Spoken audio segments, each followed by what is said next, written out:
Hi, my name is Allie. I'm 27 years old. I studied film for 3 years at Ithaca College. I read over 100 books last year. However, despite this mediocre list of qualifications, I'm here to remind you that I'm just one small person on the internet.com and my opinion essentially means nothing. So if you disagree with me, that's totally okay. We all have different feelings. It's allowed. So please check the content warnings for any and all books or films mentioned before partaking. Step aside WatchMojo and let's just dive in. We've all heard it before, hundreds of times. The book is better than the movie. But is that ever not the case? For me, I've had a mere 5 instances in which I finished a film and thought, huh, that was better than the book. So I thought I'd share those with you today. However, first I would like to give some honorable mentions to some films that I thought did their books justice. Moments in which I thought that the book and the film were on par with one another. Another very rare occurrence in my opinion. If by any chance you're not a huge reader and maybe you've been putting off these films because you don't want them to ruin the book for you, these are instances in which I would say go for it. The first being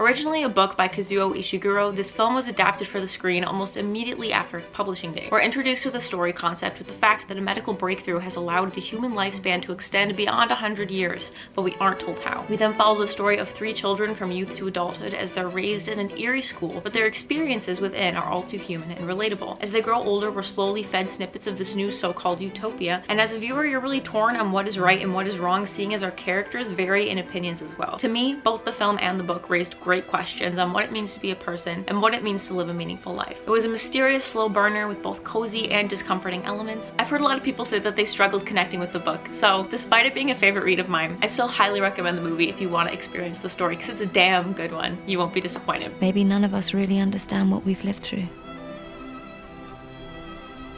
or feel we've had enough time. Up next we have Je pose la question. La religion défend-elle notre intégrité physique ou s'oppose-t-elle simplement à la mode?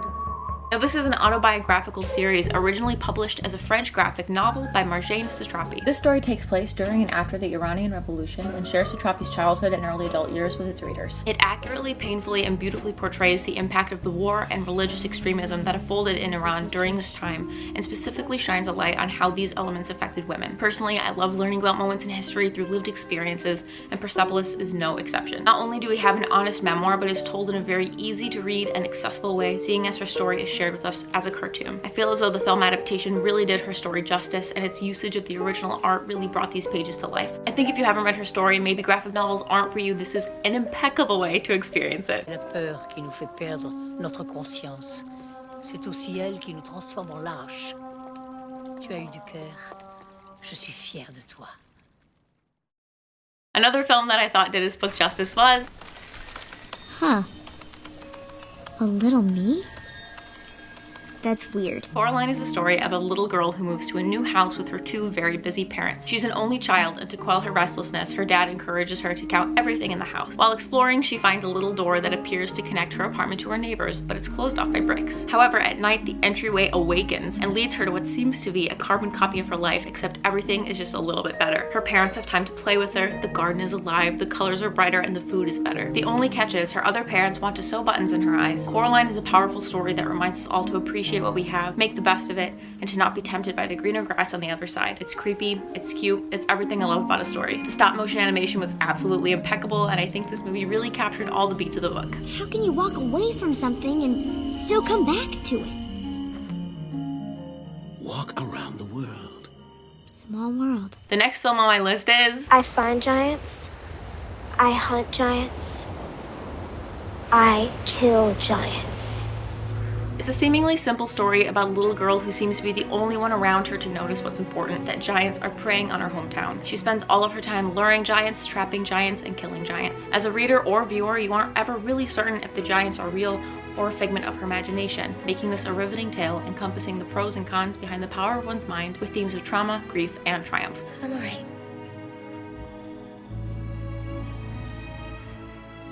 We're all gonna be alright. Now, a movie that has a pretty similar storyline or themes but still hit me just as hard. There is not always a good guy, Connor O'Malley. Nor is there always a bad one. Most people are somewhere in between.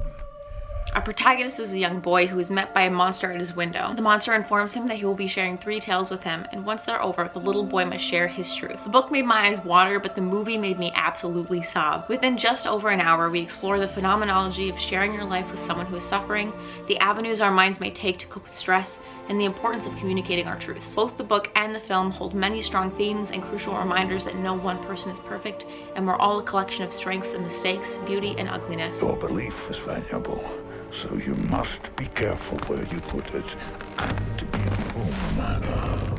Now, before we delve into the list of movies that are better than their books, I have one more movie that I felt did its book justice, and that is... And he said, boys, I'm not turning.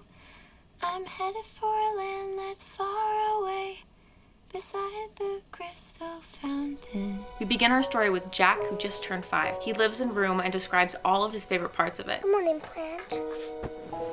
Good morning, egg snake. What he doesn't know is that his mother was kidnapped 7 years prior and was forced to have Jack, her kidnapper's child. Both she and Jack are imprisoned in a soundproof shed, so Ma decided to tell Jack that room is all there is to the world and attempts to make the best of the situation for him. But one day, Ma comes up with a plan to escape. Truck. And that's when you know that old Nick's driving. Wiggle out. Jump. Run. This story painfully illustrates our ability to find specks of autonomy in otherwise helpless situations, the power of keeping our loved ones close, and the painful reality that traumatic events do not simply have a before and after, but that they stick with us and shape us even after we may be lucky enough to leave them. You're gonna love it. What? The world. Okay, you made it this far. The next 5 movies are the only movies in my whole entire life that I felt were actually better than the books themselves. This is not to say that the books are garbage. Absolutely not. They can't be, seeing as the great stories were originally by the authors of said books. These are just moments for me personally where I agreed with the director and the changes they may have made to the story, and also where I felt that the narrative was strengthened through the change of medium. That being said, the first one on the list is...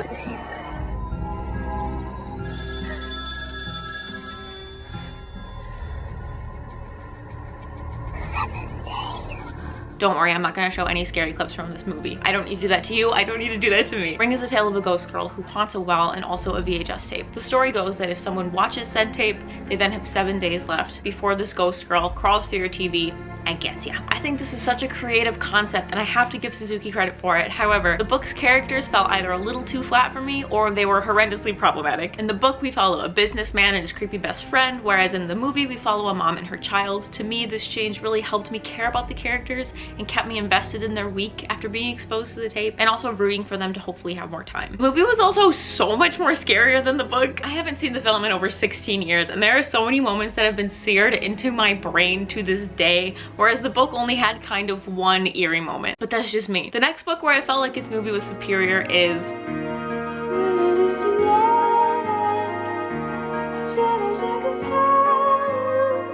This is a story of a girl named Susie Salmon who gets kidnapped and murdered, but is held in a magical limbo and is able to witness her family trying to put together the pieces of her disappearance. What really solidified the movie's superiority for me was that with her murder, more was left to the imagination, which I appreciated. Also, I felt as though the movie really cleaned up any pacing problems that the novel had. If I remember correctly, there were over 100 pages left of the book after the movie ended, and I felt like the movie had a really clean and concise ending. Overall, this is a very unique and colorful story, but I just felt like the film provided a more comprehensive telling. What? Susie. Susie's in the in-between. The next superior film to me personally is... I'm not sitting in the back. Why not? Because everybody knows guy in the backseat doesn't have a cock. Well, I mean, I got a cock, man, so I'm not... Mike, do you have a cock? Yeah, I have a cock. Big fat one.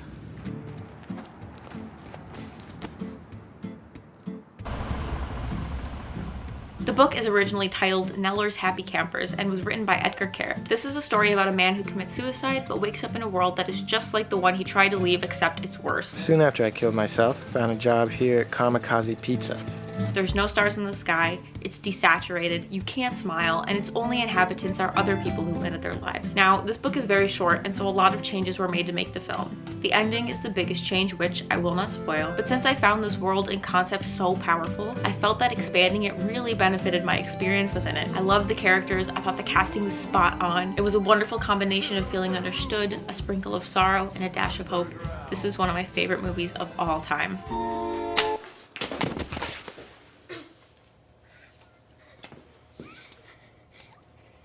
He just smacked you. Yeah. Okay, there are only 2 films left, the second to last being...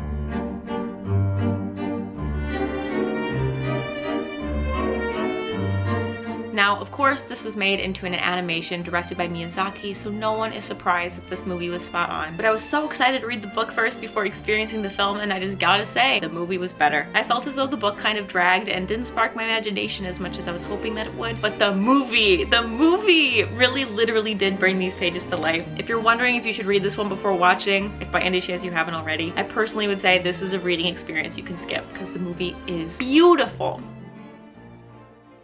Okay, last but not least. Clearly you've been briefed about his background and also his foster care history. Apparently he's a bit of a handful, real bad egg. I mean, if you look in his file, you'll see that for yourself. We're talking disobedience, stealing, spitting, running away, throwing rocks, kicking stuff, defacing stuff, burning stuff, loitering and graffitiing. And that's just the stuff we know about. Originally titled Wild Fork and Watercress and written by Barry Crump in 1997, The Hunt for the Wilder People was brought to life by Taika Waititi almost 20 years later. Man, you guys got a lot of dead stuff around here. This is a story of Ricky Baker, who gets adopted by the human incarnation of Sunshine, Bella Fulton, and goes to live with her and her grumpy husband Hector. He's given a dog for his 13th birthday, who he names Tupac! What's a Tupac? It's just really cool rapper, and he's like my best friend. And things are finally looking alright for him. But when Bella suddenly dies, and Child Protective Services want to relinquish the teenage boy from Uncle Hector, I'd still prefer if you don't call me uncle. Okay, Hick. Ricky runs off to hide in the bush with Tupac. I think it's a great snapshot of discriminative bias in New Zealand within the foster care system. Like hell, they can't do that. As well as a beautiful reminder that any 2 unlikely people can become best friends.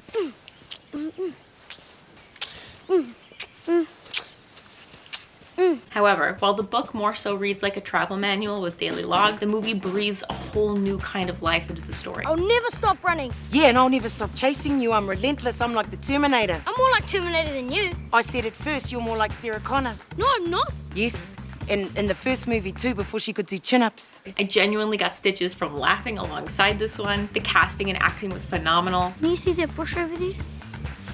Yeah. Is it a man or a bush? Bush! Man! There are some seriously gorgeous shots of the country. There weren't many changes made to the narrative, but the few that were just added to the overall experience. Might as well play it to the end. What do you reckon? You mean have a shootout, and then when we got no bullets, run out and say, freedom! And then die in a blaze of glory? No, actually, man, till we run out of petrol. Oh. Well, I'm dying in a blaze of glory. This movie is top tier to me and definitely one of my all-time favorites. If you're more of a movie connoisseur, you really are getting the full package with this one. Don't even get me started on the national rugby team.